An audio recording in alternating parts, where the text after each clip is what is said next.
States of America, and to the republic for which it stands, one nation, under God, indivisible, with liberty and justice for all. Good evening, ladies and gentlemen. Welcome to the March 3rd Fishers Town Council meeting. Don't have any announcements, no proclamations, so at this time I will entertain a motion to approve the consent agenda. John, I would move to approve the consent agenda, which consists of item A, request to approve previous meeting memoranda for February 17th, 2014 executive session, February 17th work and regular session. Item B, request to approve winter operations memorandum of understanding with Hamilton East Public Library. Item C, request to approve contract change order. And item D, resolution 03014, request to approve resolution adopting the Fishers Youth Assistance Program interlocal agreement with Hamilton County. Thank you, Mike. Do I have a second? Second. Second by Pete. All those in favor, please say aye. Aye. Those opposed, nay. Ayes have it. Moving on to item 6 on our agenda tonight. Request to approve resolution opposing all state legislation contemplating the elimination of personal property tax without full replacement guaranteed by the state of Indiana.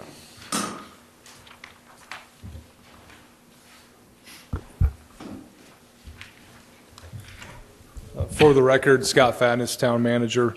Thank you, Mr. President. This is an opportunity for the Town of Fishers to voice its support in terms of opposition to the legislation proposed to eliminate personal property tax.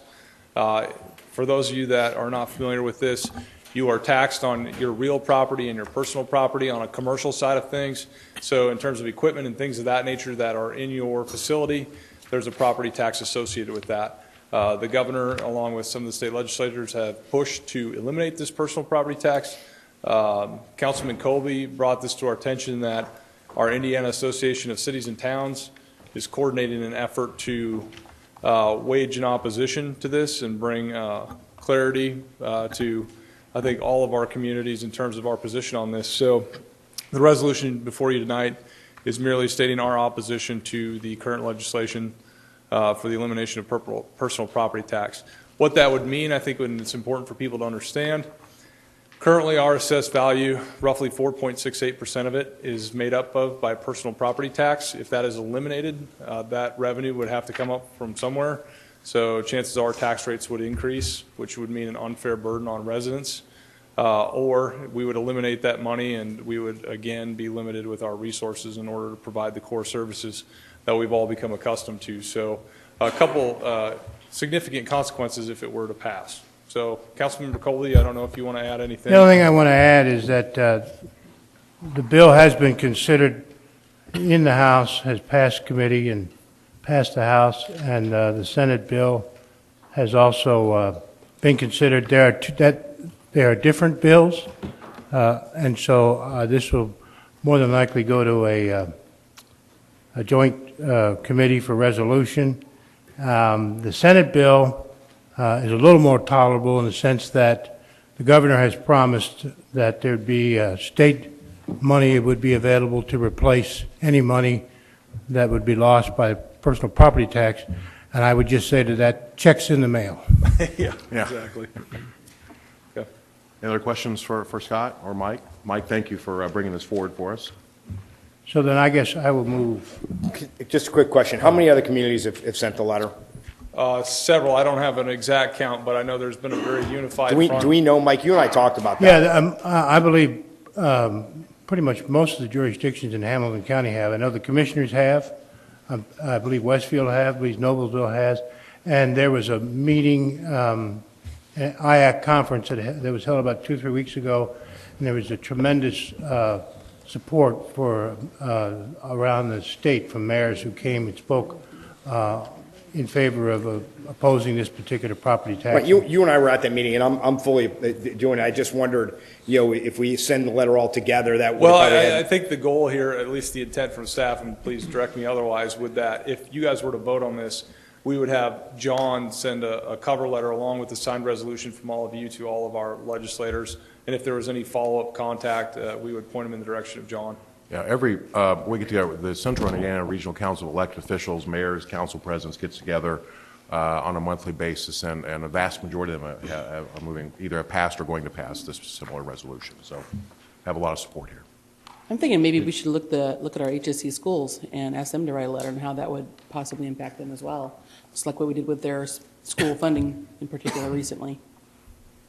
Thank you. And I had some contact with IAC. They might have with some of the others, but they've kind of put us in touch with specific legislators to try to make sure that we watch that. So some of you guys might have the same call. Yeah. And I would agree that perhaps the school district would be someone might be interested, but there was a recent resolution that they passed on the school funding formula, so they may be, of course, it's going to be their decision, but maybe a little reluctant to pile on, so to speak.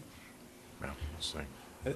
Maybe, John, just a comment. I think, depending on how this resolution is acted on tonight, it's fair in my mind that it is not a critique on the governor's philosophy or the petition or the position that eliminating the personal property tax for businesses would be good for business in general and enhance the economic motives that have been purported to support the proposal.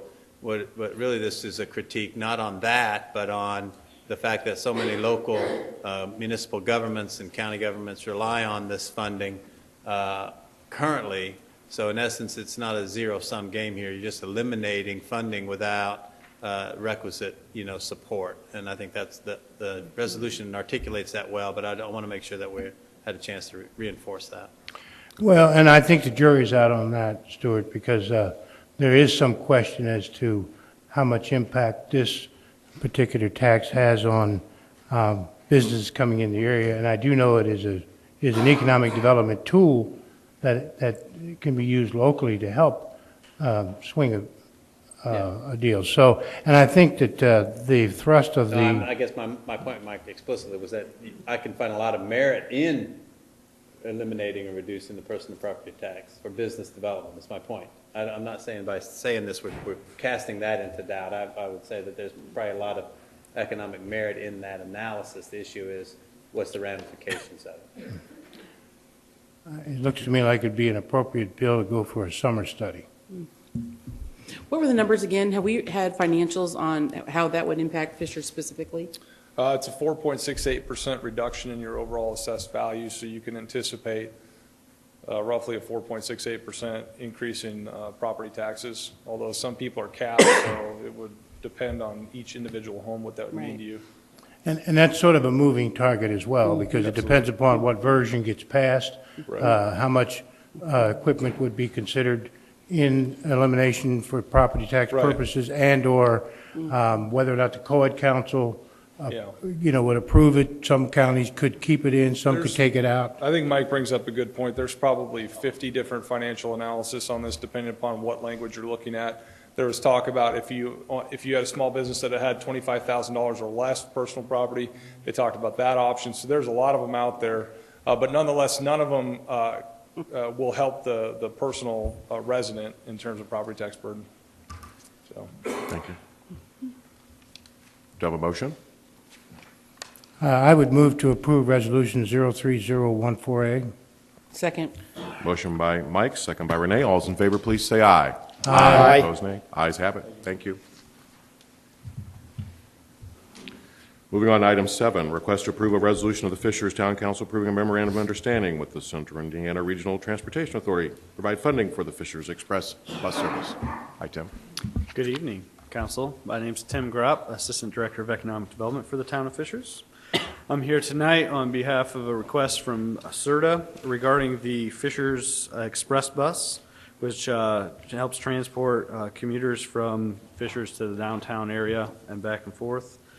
Tonight we are joined by Jennifer Gebhardt from CERTA and Christy Campbell from Miller's Transportation, which is the operator of this service. The bus route has been operating since 2011 in CERTA's hand. It was originally Indigo, and since 2011, CERTA's been operating this out of the Fishers area. It's currently housed at 106th and Cross Point in the Prairie View development. The Prairie View development has recently been purchased by a new owner, and also we're getting ready to do the roundabout at 106 and Cross Point. So the new owner has some eyes with the 106th Street interchange coming on to redevelop that area, which would not be conducive to keeping the Fisher's Express bus there. So since about March of 2013, the town has worked with CERTA and Millers to have discussions with local businesses to try and find an alternative space for the Fisher's Express bus. We have not had much luck. It should be noted that the current location at Prairie View has been free of charge up to this point. But as we've looked into new locations, anyone with 80 to about 120 spots, for different reasons, we've not had any luck. We think we found a solution for the service at Eastern Star Church, which previously held the CERTA bus prior to them moving to Prairie View. But as we found, there's going to be a need to subsidize the lot. They have a section that they're willing to use, and have given us a price to subsidize that area. We're requesting $1,250 a month for the remainder of 2014 and then all of 2015 to secure a location. That's what we're talking about now. We're not directly subsidizing the rates of the service or anything. We're looking at securing a location so the service can continue. And then we would review this contract early next year before the 2016 budget cycle to review how the process has gone, if riderships increase, decrease, and what the needs continue to be on. If there's any questions, we'd be happy to answer them at this time. Any questions for Tim? Could you, from the data that you've collected and from the sort of the ridership, so if we look at this subsidy per year, and then the number of riders that would participate in it, looking for a subsidy per trip or subsidy per round trip or subsidy per, just trying to get a sense of what are we underwriting this for? Sure. As we looked into, as we do with all our deals, we looked into the financials of the ridership. This service has, since 2011, actually run in a deficit. Even with a subsidy, when they did have a subsidy in 2012 and 2013, that just decreased the deficit. And Miller's Transportation has a reasons for continuing on with CERTA with this. So even with this additional subsidy just to secure the lot, we don't have an exact number of what it'd be to add on to cover that cost, but it would not make this profitable at this time. CERTA is currently trying to secure a grant to help subsidize the rate to downtown. The rate has increased actually from the original, I think it was $2 a trip. No, I guess I was maybe looking for just a simple, Oh, sorry, because you gave a very robust answer to maybe a different question. okay. But if there are, this is going to be, $1,250 per month, so we're looking at, Sure. for a full year, you've given the 24 residual here for 2014. For a full year, divided by the anticipated number of Fishers residents participating in this service per day, would yield a subsidy of X, dollars divided by citizens. Okay. I haven't done the math. Tony, on what that. is the monthly round trips? Sorry, in front of me, monthly round trips, it just varies so much month to month. Yeah, it's close to 3,000. 3,000. Average, it looks, yeah, I'd say 2,500, 3,000. So 3,000 higher. if you're doing 30 1,250. cents a person Right. per day. Sure. Just look, that's all, just Yeah. trying to get And the the- magnitude of the. The total trips, that's a one-way, so you'd actually divide those, and, yeah, so if it's 4,000, it'd be about 2,000 round trips per month. 60 cents.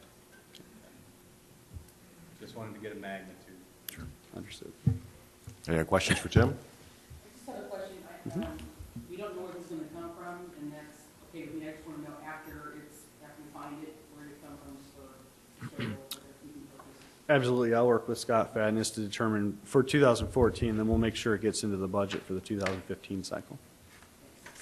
And I know over at Prairie View, there were there's some issues with the way the pavement was set up. It was not set up at all for heavy-duty traffic, and I think we discussed this in the work session, but this is, the route that they're going to take is set up for They're not going to go into the parking lot, they're just going to stay in the main drive that I think is set up for that. For Eastern So the- Star? yeah. Yeah, it's much more conducive to the bus route. They're able to pull in the front, and then there's a side entrance onto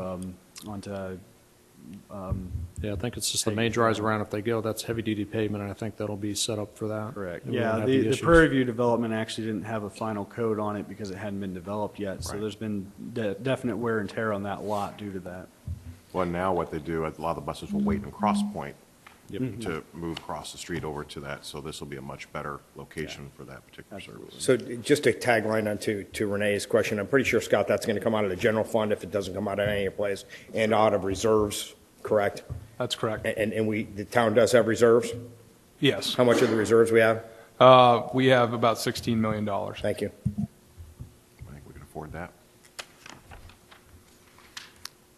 Do a motion to approve? I would move to approve Resolution 03014B. Do you have a second?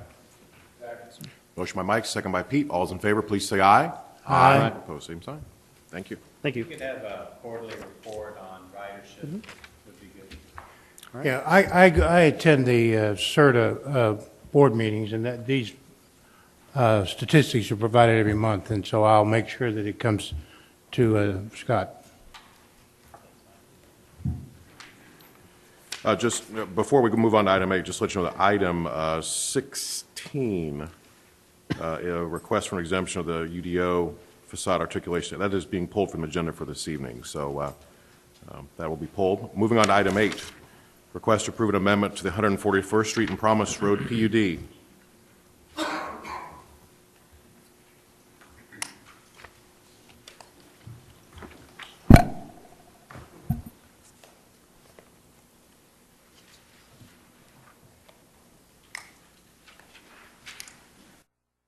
Evening. For the record, I'm Adam Zaklakowski, a planner with the Community Development Department. This item before you is a proposed text amendment to the Anderson Hall PUD, also known as the 141st Street and Promise Road PUD. This is the second reading tonight. Just to refresh your memory, this was before you on January 21st for the first reading, and it went to the Plan Commission on February 11th. The Plan Commission was tied 4-4, thus causing no recommendation for their vote. This map here shows where the PUD is located. It's off of 141st and Promise. As you can see, portions of the Anderson Hall single-family portion of the community have been constructed. This is a parcel that was originally intended for townhomes, and now the developer is looking to do a cottage home product, which are smaller, single-family residential homes. As you can see in this drawing here, these renderings will be incorporated into the planned unit development document. So any homes that are constructed need to meet the intent of these depictions here. Again, this map here shows the layout of the intended townhome product back in 2006, and now the cottage home product today. Just to go over briefly some of the development standards, there would be a lower amount of density as part of this product versus what was previously approved. So basically, the amount of dwelling units under the townhomes proposal was from about 91 to 101, whereas if this amendment were to pass, the cottage homes would only have 60 to 70. The townhomes would be akin to an M1 density under the UDO. The cottage homes would be a step down from that, down to R5.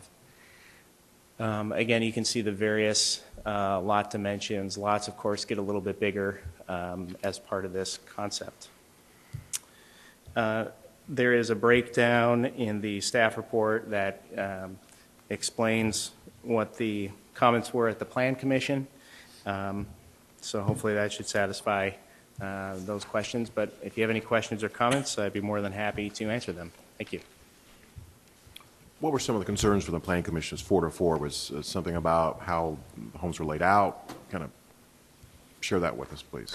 Sure. First, I wanted to, one thing I forgot to mention is since the staff report was filed with council, we received about 25 emails from individuals that lived in Anderson Hall that are expressing support for the project. But specifically, the types of concerns that were raised, number one was just the overall density. There was a member on the commission that would have preferred to see this corner just be single-family residential, larger lot, like the remainder of the community is. Whereas the density will be lower, of course, than townhomes, but it won't be quite as low as the surrounding areas. The other comment had to do with just the general orientation of the lots. The concern was that there are some alleyways that back up to visible streets along Promise and 141st. Our position is that the amount of buffering, meaning the landscape requirements, when combined with either a fencing or a stone wall, would do a suitable job of providing that necessary buffering.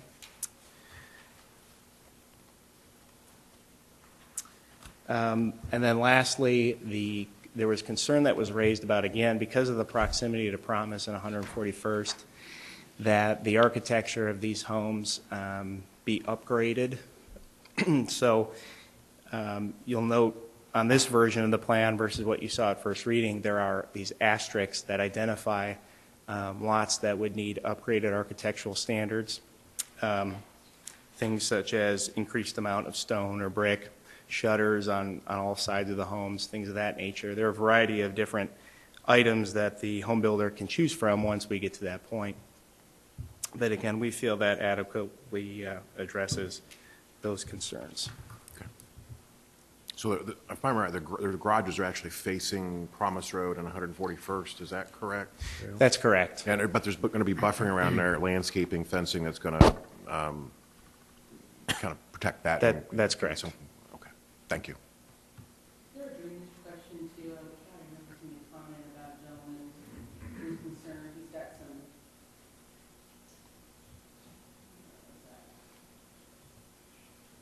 I think the drainage issue had to do with some property in Noblesville North, and there was some question about drainage. So that was really something that I'd ask staff to take a look at with that individual in Noblesville jurisdiction, see if they can't talk about that drainage. Okay.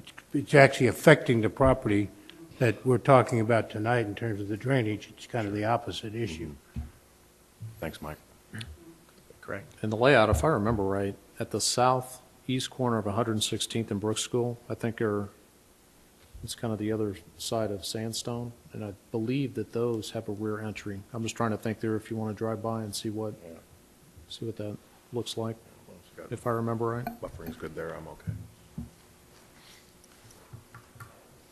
Adam, I think if you would, comment just a little bit on the Promise Road the buffer there, because I think that also, that particular drawing may not do it justice, because I think there's, maybe you have the dimensions on the green space, plus there's an easement that would be incorporated in there, so it's really not sitting right up on Promise.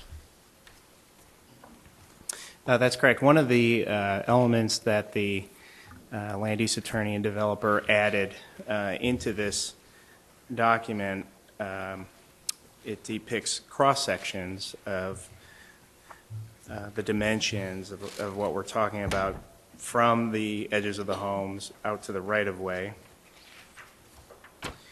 And to give you an example,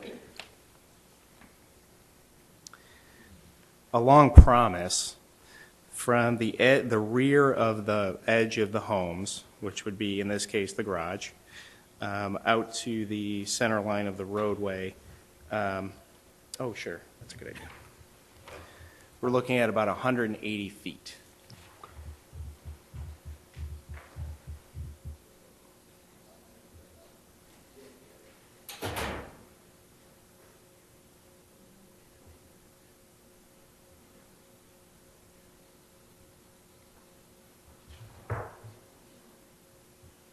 So certainly the Promise roadside has a lot more space than along 141st. But in both scenarios, you can see the three different types of buffering.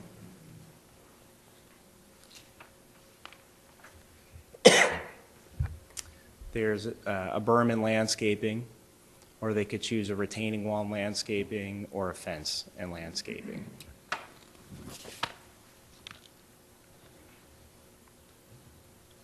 And just to explain, on 141st Street, it's about 106 feet to the center line of the roadway from the rear edge of the homes. Just a reminder tonight, John, that this would require a public hearing. Is petitioner here tonight at all? Is anybody represent the petitioner here tonight? Yes. Any comments from the petitioner at all? Then we'll open up for public hearing. Thank you. I'm Brian Stumpf with Estridge Homes, and glad to be here tonight. Thanks to Adam for his presentation. And we addressed the concerns from the Plan Commission, incorporated more specificity about the homes that would have the heavier architectural standards there towards the perimeter. And then also want to address these areas with the wider buffering. At this point, we don't know exactly what that landscape design is. There'll be an easement or so, so that's why we added the additional information here in the PUD ordinance that'll address, not only are we doing what your ordinance requires, but we'll be going above that with berming incorporated into all those scenarios along here. I want to point out that these sections are showing the worst case scenario. So the worst case scenario from there on 141st Street, if the home were set all the way to the back of the lot, which they'll be set to the fronts of the lots on interior streets. Worst case, you're looking at 108 feet along 151st Street and 180 feet on Promise Road. So these homes are set back quite a bit from the road, plus with the heavy buffering. And one other comment was just on at our first reading, there was a question about the alleys and how will those be handled. Those will be within private easements, but constructed to town standards. And I'm available if you have any other questions. Any questions? Thank you. This time we'll open up to a public hearing. Anybody wishing to come forward to the mic, please state your name and address for the record, please.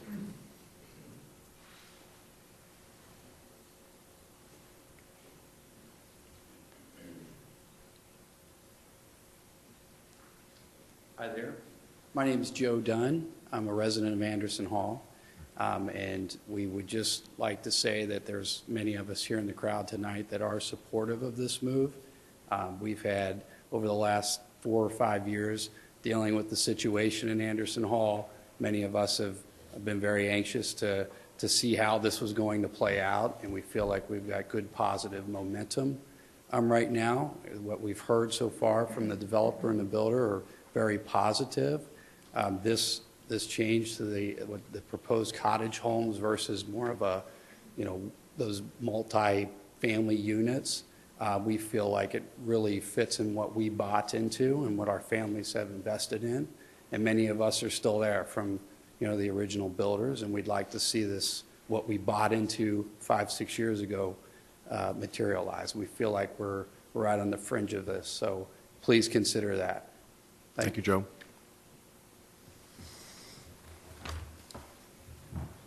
Anybody else? Hello, I'm Brad Miller. I live in Anderson Hall, also 13698 Blooming Orchard Drive, and concur with Joe that, we just want to see this kind of come to fruition. We like the lower density. We think that sits in well with the current community. So, yeah, we would like your support on that. Thank you. For the sake of time, any others concurring with Joe? Raise your hand. Very good.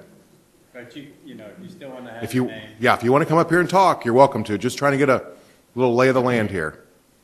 Good evening. Welcome. Hi, thank you. Jeff Jensen. I live in that area of Anderson Hall, right by that corner, and my concern is one of safety.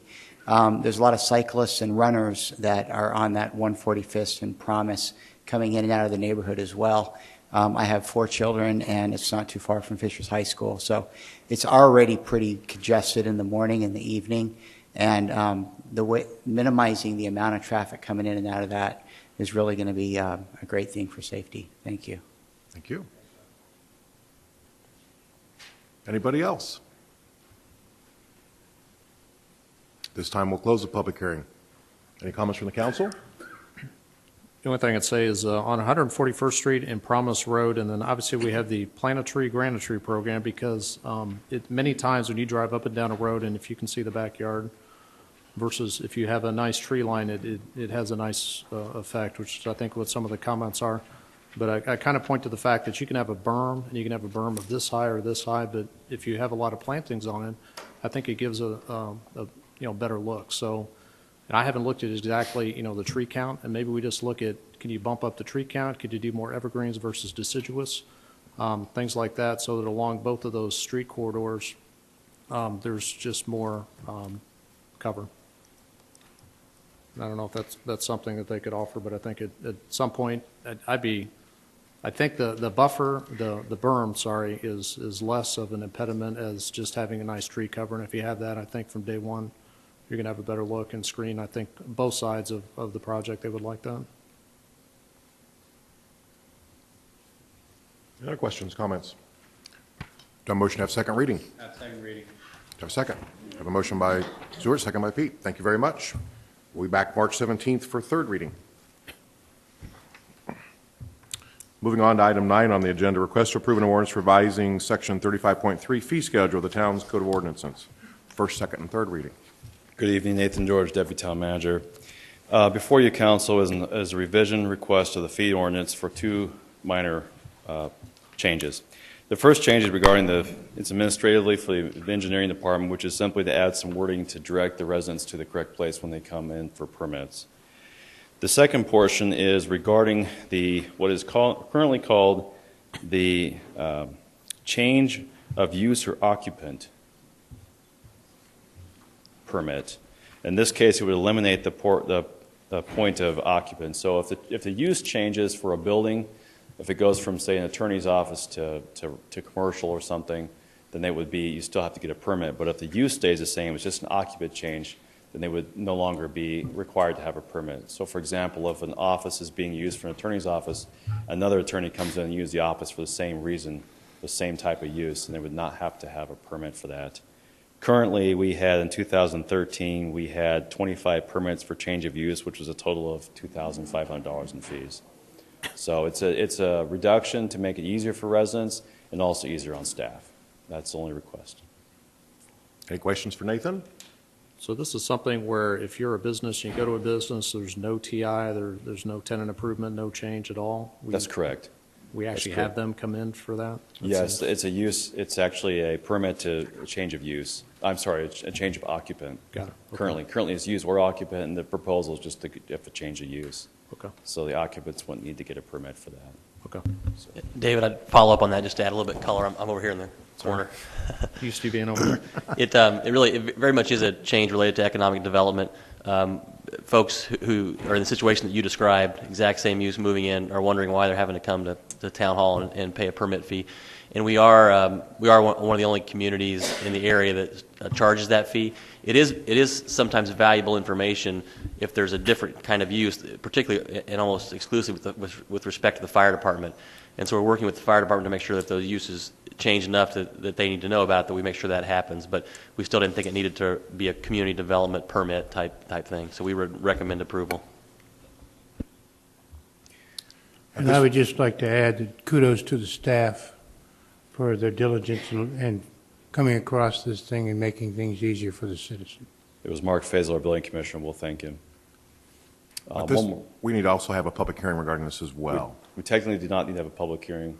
I checked with the public access counselor, and actually the only thing that's required is to have this on our agenda 48 hours in advance. However, I also am going to advertise it. I mean, you can open it for a public hearing. It's not required, but you're certainly welcome to. And I think maybe sometimes we use the word public hearing. Or public comment. input. Input is. Sure, absolutely. I encourage it. Thank you. Any public input? Very good. Do I have a motion to suspend the rules and pass on first reading? So moved.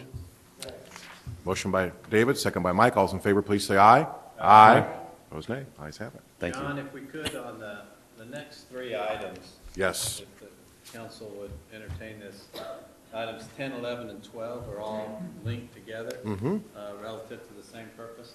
I guess I'd like to, offer some historic perspective on this item. And certainly the petitioner can come forth and make a case. I'm not sure who the petitioner is because it's just EMH&T. I don't really know who that is. But I would say that this lot and this corner in the whole Oleo and 116th Street, I think David was on the council at the time. I would offer that, and Mike is probably in the audience, I'm sure.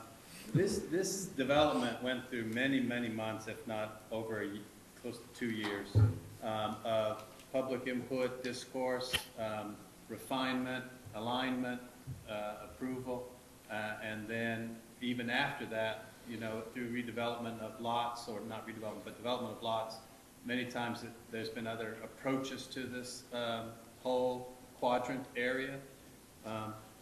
And so we're very focused on getting the community aligned, the developer aligned, and the council aligned on what was best for the community.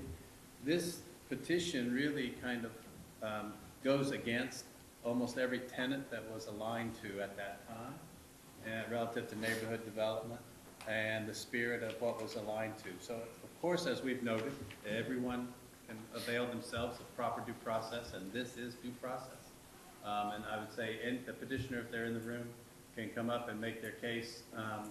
I would say I am personally, and I would advise the council, I'm not interested in having first reading on this because it's such in a discord from what the spirit and the intent and what I feel is been the long-standing alignment for the community for the development of this area, in particular the northwest quadrant of that intersection. So I would offer that we don't even have first reading. Now, for the public's input and for council members sometimes who haven't had us gone through this, we can send the signal that first reading is not being held. And that kind of sends the developer a pretty clear signal about the future potential merits and the outcome of their petition. Doesn't mean they can't still go through the whole process. But by filing, first reading at the council here is exploratory and communicative to the public and to the council. They have the right to go to Plan Commission. They can file to go to Plan Commission. Plan Commission is where the public hearing actually occurs.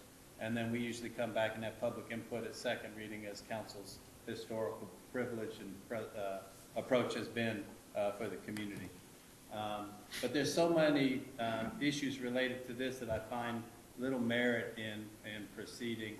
So I would not be supportive of first reading for this in the historical context of this area in the community and the extensive effort that the community went to align on the zoning for neighborhood retail.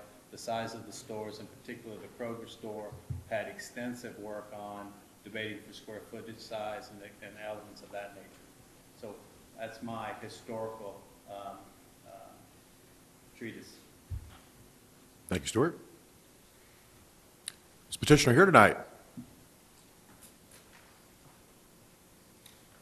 EMH&T is an engineering company. I think for due process perspective, it would probably be good for Adam to come up and at least give a summary of the project that Stuart's alluding to for those who maybe didn't see the agenda item, and then have council weigh in. Welcome back. Thank you. Again, for the record, Adam Zaklikowski with the Planning Department.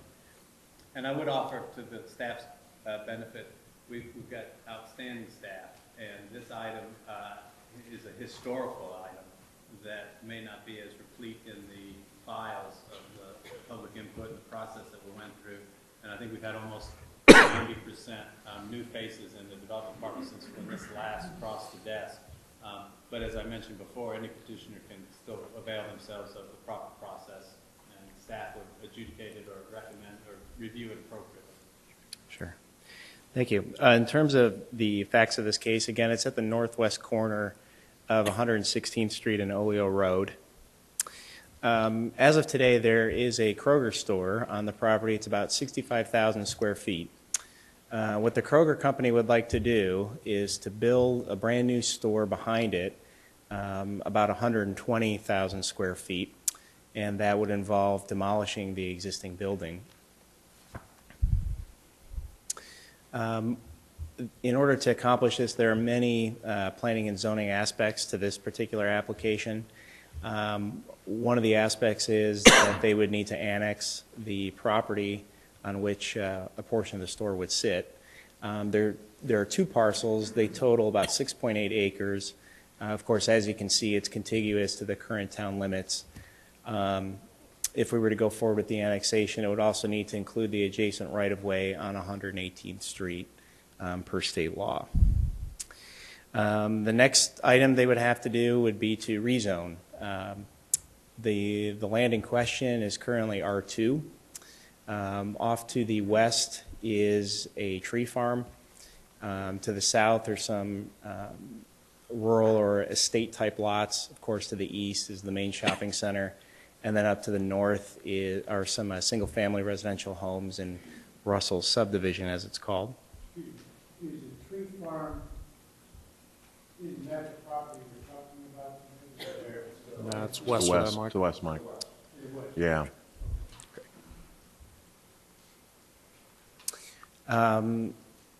The next aspect that they would have to address would be they would have to amend the existing PUD. There are a number of different clauses in that PUD that kind of memorializes what Mr. Easley referred to. So in order to accommodate this larger store, they would have to increase the single occupancy size, of course, from about 65,000 to 125,000, make some adjustments to the retail numbers and office numbers in that complex. Again, as part of that PUD, there was a limit as to how far the retail could extend from the intersection at 116th and Oleo. It was only to go 1,000 feet. In order to accomplish this, they would need to extend that to 1,400. There are some building height modifications that they're looking for, and some adjustments to the maximum amount of parking for this particular project. Lastly, there were some changes to outdoor displays that, again, would be covered under this proposal. So with that, if you have any other questions or need additional information, I'd be more than happy to provide that. From a procedural standpoint, if you were inclined to follow Stuart's lead on this, I would recommend not holding first reading on the rezone and the PUD and tabling the annexation item because they're correlated, obviously. So if you were to move down that direction, that's what I would recommend from a procedural standpoint. So tabling the annexation and the rezone. I would table the rezone and not hold first reading on either the rezone, table the annexation and not hold a first reading on either the rezone or the PUD amendments. Thank you. And if it were to progress through Plan Commission and come back and for some reason got traction, then the annexation could be pulled off the table and caught up. It wouldn't, the timing could coincide back again. Well, I'll make the motion to go ahead and table the annexation item now, since we're dealing with all three. Second. All those in favor? Any discussion? All those in favor, please say aye. Aye. Opposed, nay. I just send a signal. I'm not interested in first reading. Yeah, I certainly appreciate Stuart and David's comments regarding this, and I guess as one of the newer members on council, I guess I look at this area and I look at how many grocery stores we have along this corridor. I just don't think it kind of misses the vision of the PUD, and I know a lot of folks worked very hard to get to that point, and I'm sure it took a lot of time, a lot of effort, and to me, I would align with Stuart and not inclined to have first reading either. And since I spend most of my life down there at that shopping plaza, I'm going to go ahead and defer to Mr. Easley's comments as well, and thank Mr. Cook for showing up, who I know was ready and waiting, so I appreciate the attention. And I didn't make any comments yet, but I remember exactly, as Mike does and Stuart does. This is way back when Oleo Road, I think, was 2 lanes. And it was widened in 106, I don't even remember what that was, but it was one where the northwest, the southwest, and the southeast all aligned. They were different developers, but they came in, I think, roughly at the same time. And it aligned. The northeast came in later by Thompson Thrift, but it aligned with everything that's out there. And the two things that I remember were square feet per acre and limit on a commercial where the line was. So those are the two that I think this really deviates from. but I remember exactly the way that Stuart remembered it, which is it was a long process that I think both sides came to agreement on, and this would deviate substantially. We will make sure that the developers get your comments. If they're not here tonight, we'll make sure that they get your input before they move forward with anything else. Is there a reason why they're not Kind here? of sends That a message seems too, doesn't odd. it? Yeah. Maybe David can comment. I think it's just a little odd, you know, there's a developer who still controls the land, and then Kroger is the building owner. And so neither of them being the petitioner, but their agent, the engineering firm, I think is okay. I mean, I guess, just look for the procedural aspect of that. Yeah, I'm not certain why they're not here tonight, but I can assure you that we'll carry your comments and sentiments back to those folks. Yeah. Stuart, let me give you just a little bit of detail. There's not a developer involved. Kroger actually, we've not seen the contract, but we understand they have the land under option, and so they would be. So I think the Kroger company is the petitioner. I think EMH&T was going to represent them here tonight. I'm not sure why they're not here, but it sounds like it was a good thing. Thank you, Tom. I was just referring to the document itself that said petitioner, who the name was. Thank you, Adam. Thank you. Moving on to item 13, ordinance 0314D, request to approve an ordinance accepting land dedication for Ambria Park. First reading.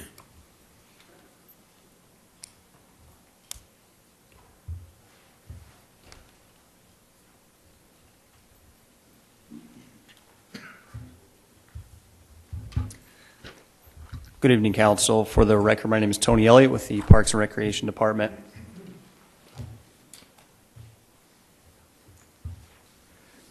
Before you this evening is a request to approve an ordinance accepting a land dedication for Ambria Park, or as we discussed earlier tonight, B Camp Trailhead.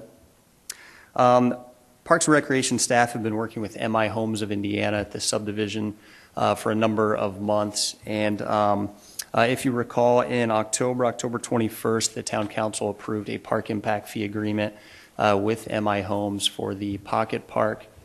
As you can see in red, I'll zoom in here in just a moment, and this property at the Ambria subdivision. Before the council tonight is a request to accept the land dedication outlined in yellow in the diagram in front of the council. On the bottom, kind of tracing the yellow line, is a green line where the multi-use paved path will go from the trailhead on the left-hand side of the screen in that red box toward the east, which will connect to further trails to the east. So once again, the request before council tonight is to accept this land dedication upon which the trailhead and park and trail will be built at Ambria subdivision. Tony, I think it would be okay procedurally to suspend the rules if you guys were so inclined tonight, just pass on first reading. Any questions for Tony?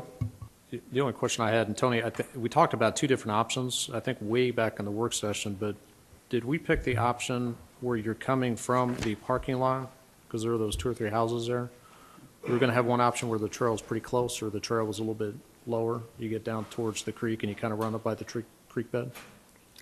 Yeah, so a while back when we talked about it, the trail was located further down toward the creek. That was moved up for a variety of mainly permitting reasons. The trail, sort of on the right-hand side of the image where the trail traces the sort of the curve along the yellow line. In that area right there, it does get close to those properties. I believe the closest the trail is to one of those properties, I want to say, is actually 7 feet, which to the home with that 30-foot setback is 37 feet, basically from the back door.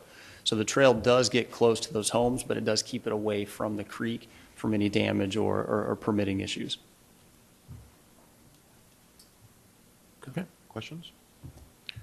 Do I motion to suspend the rules and pass on first reading? Second. Motion by Mike, second by Pete. All those in favor, please say aye. Aye. Ayes have it. Thank you. Moving on to item 14, request to approve an additional day off with pay for winter operations staffing.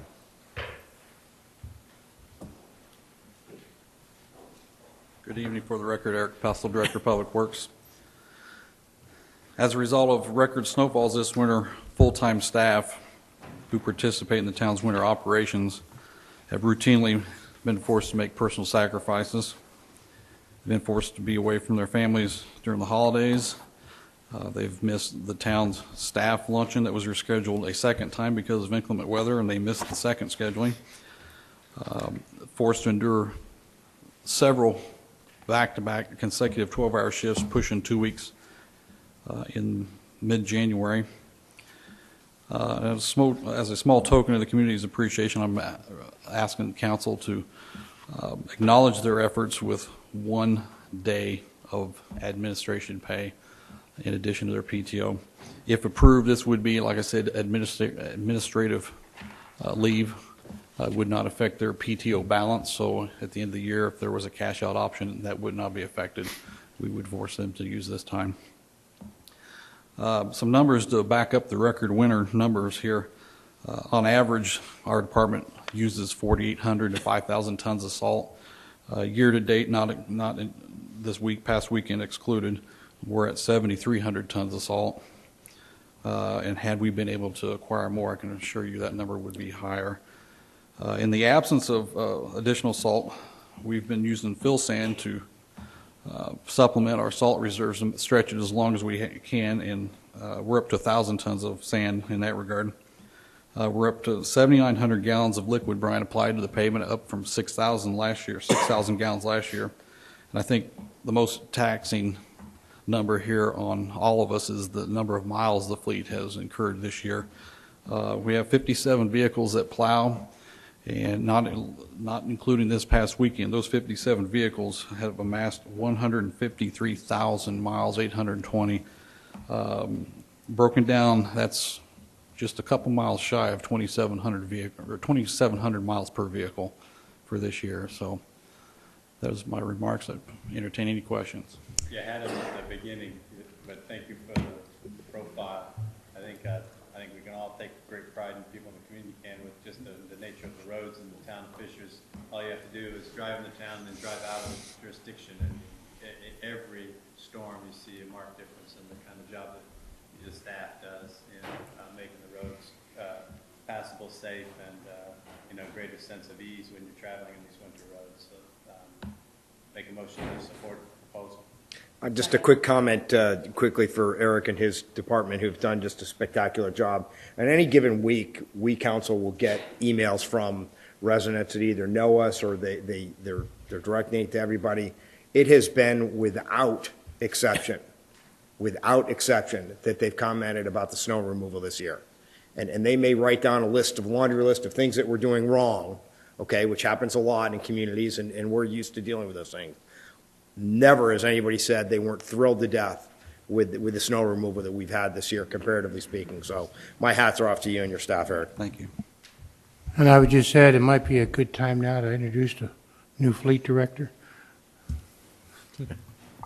Yes, baptism by fire. He came in today after our last snow event, so I think he's pretty lucky in that regard. But Elliot Holtgren, who's sitting right behind me, he's our new fleet director.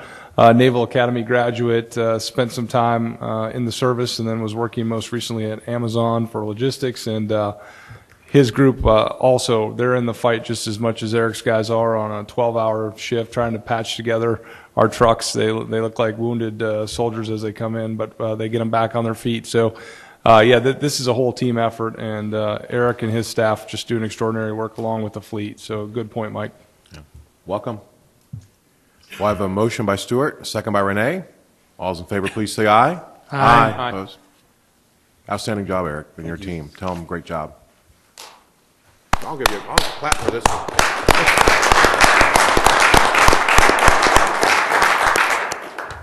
Notwithstanding the excellent work that all of the snowplowers do, but I think even our town manager gets out there and pushes snow. Yes, he does. And Eric would be the first to tell you that I am by far superior at plowing snow than he is. So, yeah, absolutely. I believe Tom Dickey does some plowing as well, right? Yeah. Moving on to the next item, 15, request to approve an easement exchange agreement by and between Republic Development and the town of Fishers. Thank you again. For the record, Eric Pethel, Director of Public Works. For your consideration this evening is a proposed easement exchange agreement between the town and Republic Development. If approved, this agreement would grant Republic Development a sanitary sewer easement through a corner of town property located at 16266 Connecticut Avenue, the site of the decommissioned Flat Fork wastewater treatment plant. This easement is necessary for Republic so they may connect a future sanitary force main from their proposed Vermillion development to an existing sanitary sewer manhole at the rear of the property. Due to the extreme topography in the immediate area, the footprint of the requested easement that fits in the legal description is unusable. And I've got it on the arrow here, but it's not up on the screen. We have, in the area of the footprint they're asking, we have almost 23 to 25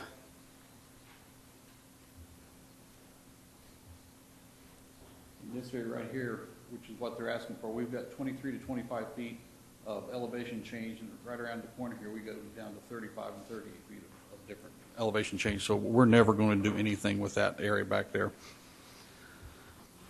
In return for granting this easement to Republic, the town has requested a future easement within the Vermillion development on the south side of Connecticut Avenue.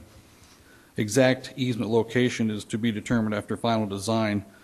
The proposed easement would either be located between lots 308 and 309 or 306 and 307, which are these two locations right here.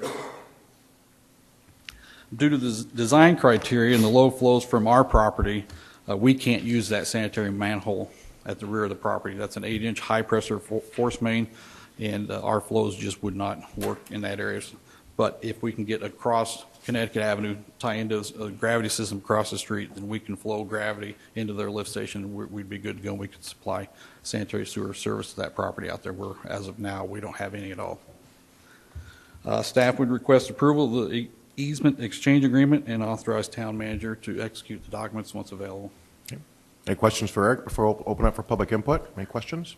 I think just to add one comment to that, John, I know some of you may not be familiar with the Flat Fork operations, particularly as it's evolved with Eric's department, but half of our shift now on any snow event operates out of that facility. And so that's their pit stop, if you will, and to not have running sewers out there is obviously an issue when you have, shift change or anything like that. So this would be a nice amenity for us to get out there. Certainly. Any public input? Do you have a motion to approve? Second. Motion by Pete, second by Stuart. All those in favor, please say aye. Aye. Thank you. Thank you, Eric. Let's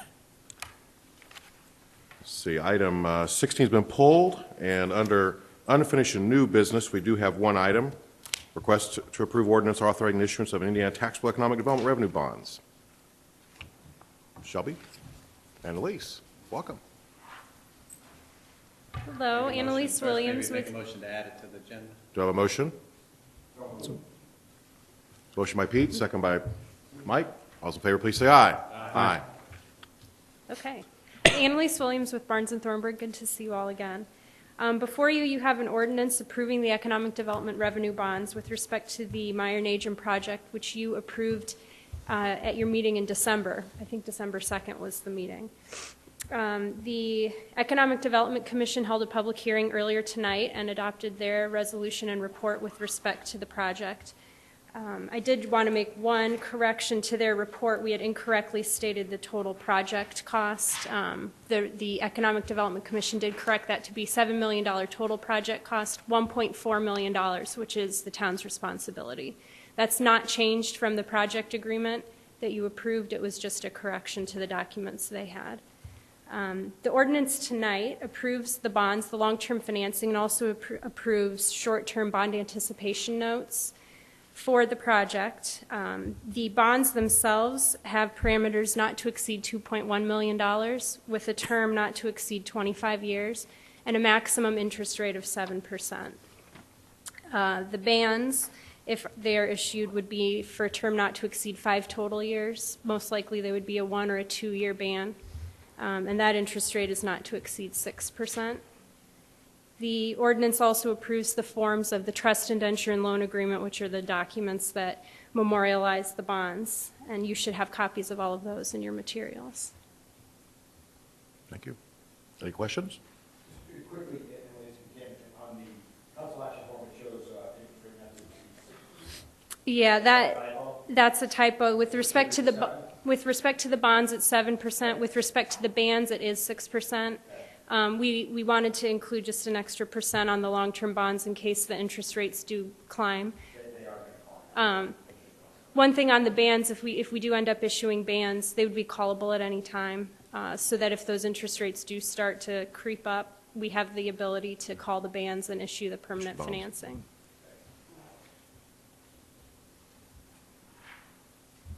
Maybe just for, sometimes we use acronyms, but the bond anticipation note for the audience and people Sure. may be wondering, not necessarily musical band or just BAN. That's right. It's a short-term financing. It cannot exceed 5 years.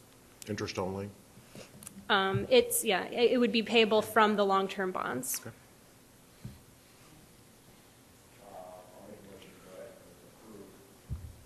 Sorry, one more thing. I'd like to request that you suspend the rules and approve it tonight if possible. Second. Motion by Pete, second by Stewart. All's in favor, please say aye. For housekeeping purposes, the ordinance number would be